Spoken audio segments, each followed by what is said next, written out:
Alhamdulillahirabbil alamin. Assalatu wassalamul atammanil akmalani alal mab'uthi rahmatan lil alamin wa ala alihi wa sahbihi ajma'in, amma ba'd. Kaum muslimin yang dirahmati oleh Allah Subhanahu wa taala, insyaallah di kesempatan kita kali ini kita akan membahas tentang fikih zakat secara praktis atau secara singkat.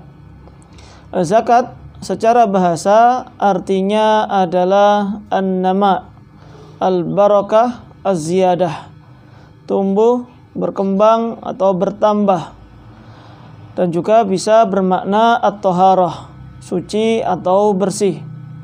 Sebagaimana firman Allah Subhanahu wa taala di dalam surat Asy-Syams, Allah Subhanahu wa taala berfirman, qad aflaha man zakkaha, sungguh beruntung orang yang mensucikannya, mensucikan jiwanya, membersihkan jiwanya.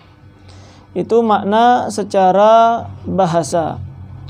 Adapun secara istilah, para ulama menyebutkan daf'u juz'in makhsusin, membayarkan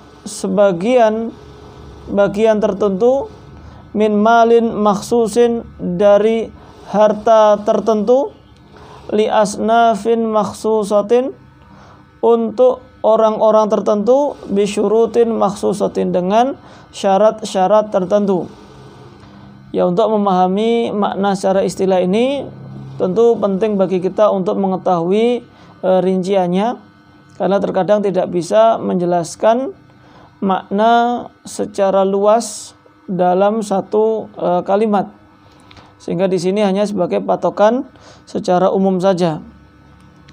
Dan zakat hukumnya adalah wajib berdasarkan Al-Quran, hadis Nabi maupun ijma' para ulama, di mana Allah Subhanahu wa taala menyebutkan dalam banyak sekali ayat-ayat Al-Quran, wa aqimus shalah wa atuz zakah, dan dirikanlah sholat dan tunaikanlah zakat atau bayarkanlah zakat.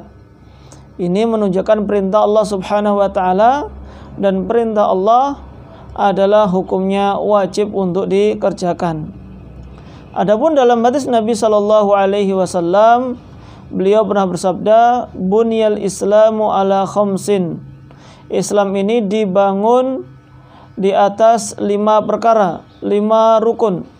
Syahadati alla ilaha illallah wa anna muhammadar rasulullah wa iqamis shalah wa ita'iz zakah. 5 rukun Islam itu, yang pertama syahadat, persaksian bahwasanya tidak ada Tuhan, tidak ada sesembahan yang berhak diibadahi kecuali Allah Subhanahu wa taala, dan bersaksian bahwasanya Nabi Muhammad adalah utusan Allah Subhanahu wa taala. Dan yang kedua, iqamis shalah, mendirikan salat. Dan yang ketiga adalah menunaikan zakat atau membayarnya. Hadis diriwayatkan oleh Imam Bukhari. Ini berkaitan dengan hukumnya, dan para ulama tidak ada seorang pun yang mengatakan zakat tidak wajib. Artinya seluruh ulama sepakat. Dan ini termasuk perkara ma'lumun minad dini bid darurah, suatu perkara yang termasuk di dalam agama. Artinya tidak ada seorang pun yang mengingkarinya. Maka barang siapa yang mengingkari wajibnya zakat, dia telah kafir atau keluar dari agama Islam. Kemudian apa hikmah diwajibkannya zakat? Setidaknya ada 3 hikmah besar diwajibkannya zakat ini. Yang pertama adalah membayar zakat merupakan bentuk bantuan tolong-menolong kepada orang miskin, di mana di sini orang yang mengeluarkan zakat berarti mengurangi dari sebagian hartanya dan diberikan kepada orang miskin, dan orang miskin pun bisa memiliki harta yang digunakan untuk makan dan yang lain sebagainya.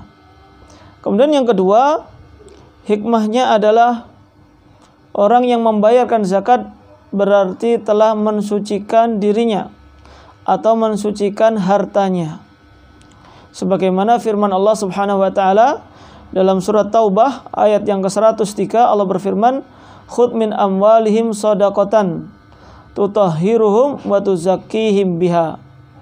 Ambillah dari mereka sedekah, dari harta mereka sedekah. Sedekah di sini maknanya adalah zakat. Ambillah zakat dari harta-harta mereka yang akan mensucikan atau membersihkan mereka dengan zakat tersebut. Maka di antara cara untuk membersihkan harta kita itu dengan mengeluarkan zakatnya tadi. Adapun hikmah yang ketiga adalah sebagai bentuk rasa syukur orang yang memiliki harta. Dia bersyukur kepada Allah Subhanahu wa taala atas kenikmatan tersebut. Maka di antara bentuk syukurnya adalah dengan mengeluarkan zakatnya. Sehingga dengan rasa syukurnya tersebut, dia pun juga akan mendapatkan kenikmatan lagi dari Allah Subhanahu wa taala. Wallahu taala a'lam.